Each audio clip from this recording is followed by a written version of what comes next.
Assalamualaikum warahmatullahi wabarakatuh. Perkenalkan nama saya Ahmad Hanif Ainurofik dengan NPM 1092403. Di sini saya akan menjelaskan tentang pasal hukum yang terlibat tentang kelola paten yang ada di Indonesia. Yang mana tentang hak paten ini menjadi main topik pada kelas hukum bisnis pada pertemuan kedua kemarin. Nah, sini ada beberapa penjelasan yang ada di uh,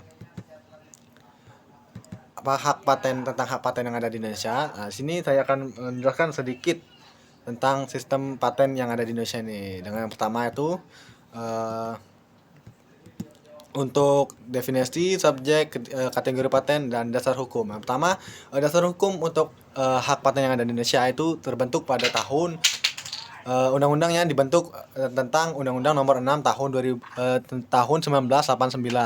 Itu untuk pembentukan pertama untuk hak paten di Indonesia. Terus mengalami perubahan menjadi Undang-Undang Nomor 14 tahun 2001. Terus ada perubahan ketiga lagi pada tahun 2016, yaitu terbentuknya Undang-Undang Nomor 13 tahun 2016. Terus yang perubahan terakhir terjadi pada RUU perubahan ketiga tahun 2024. Dari mana ada lagi untuk perjanjian internasionalnya, yaitu tentang TRIPS atau PCT. Terus definisi dan subjek, yang mana hak paten sendiri adalah hak eksklusif yang di bidang teknologi yang dimiliki oleh perusahaan ataupun di bidang jasa ataupun lembaga yang ada di Indonesia.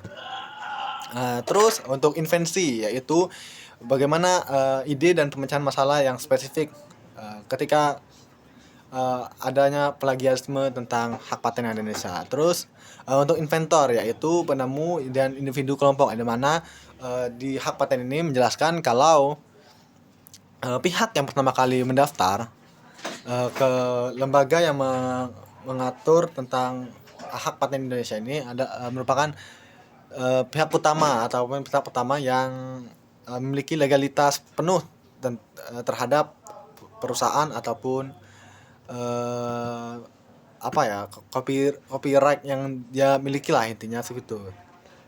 Terus untuk pemegang hak patennya sendiri ada pemilik yang hak terdaftar, terus yang kedua ada inventor atau penemu, yaitu bisa jadi seorang individu ataupun kelompok. Terus untuk kategori hak patennya sendiri ada dua di sini, yaitu paten biasa dan paten sederhana. Di mana hak paten biasa itu tentang invensi baru, langkah inventif, dan jangka waktu ada kontraknya tuh jangka waktu 20 tahun. Sedangkan untuk paten sederhana sendiri biasanya tuh berlaku ke pengembangan produk seperti kayak brand brand pakaian, brand makanan, dan cap ataupun dan lain. Nah, itu biasanya dengan kurun waktu yang setengah dari hak paten biasa tadi, yaitu selama jangka waktu 10 tahun, dan kegunaannya tuh praktis. Ketika orang mendaftar, maka diberikanlah sebagai formulir yang mereka dapatkan. Terus untuk prosedur pendaftarannya sendiri ya, eh, di mana sistem first to file, yang dimana pihak pertama yang membuat dokumen ataupun menyampaikan dokumen untuk mengakuisisi hak paten dari suatu produk ataupun perusahaan dan lain-lain yang mereka miliki.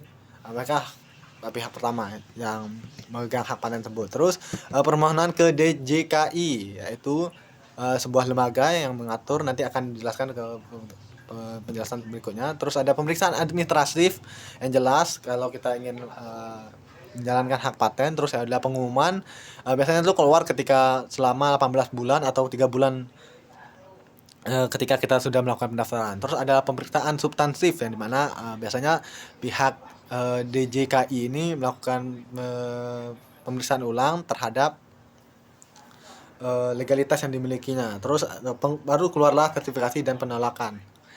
Jika memang legal, maka akan diberikannya sertifikasi, dan jika terdapat plagiat, maka akan diberikan penolakan.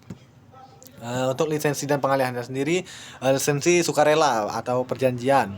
Terus ada lisensi wajib, yang dimana seperti alasan kepentingan masyarakat ataupun the hal declaration, dan paten-paten obat farmasi kan pasti memerlukan lisensi yang sangat kuat, karena itu sifatnya obat ya. Terus ada paten oleh pemerintah kepentingan nasional, di mana dari pemerintah ataupun lembaga tertentu mereka tuh memiliki hak paten terhadap eh, suatu produk ataupun apa. Nah, itulah. Terus ada pengalihan atau pewarisan, hibah dan wasiat. Ini biasanya bersifat perorangan atau dalam lingkup keluarga tertentu ataupun garis keturunan yang mana seperti hak tanah, emas dan lain-lain. Terus bagaimana cara penghapusannya? Itu ada dua penghapusan sengketa yang mana penyebab penghapusannya apa aja? Yang seperti tidak bayarnya biaya tahunan yang ada dalam kurun waktu tertentu. Terus ada permohonan pembagian paten yang dimana biasanya tuh jika ada pihak sebelumnya yang telah menggunakan nama tersebut. Terus ada putusan pengadilan niaga yang dimana ketika sudah masuk ke ranah hukum yang lebih mendalam. Terus ada putusan komisi banding yang dimana ketika sudah masuk ke ranah perhakiman. Terus ada penyelesaian sengketanya tuh bagaimana? Terus biasanya tuh melewati gugatan ganti rugi ataupun atribisme dan alternatif penyelesaian sengketa. Lembaga terkait seperti DJKI tadi yaitu Direktorat Jenderal Kekayaan Intelektual, di mana lembaga ini mengatur kekayaan individu maupun kelompok yang dimiliki suatu perusahaan ataupun perorangan.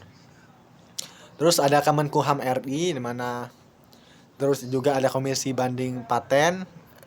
Jadi pemerintah kita itu sudah membentuk lembaga ataupun komisi-komisi yang memang sudah ditugaskan untuk mengatur hal-hal hak paten ini. Terus ada pengalihan niaga. Mungkin itu saja penjelasan yang sudah saya sampaikan.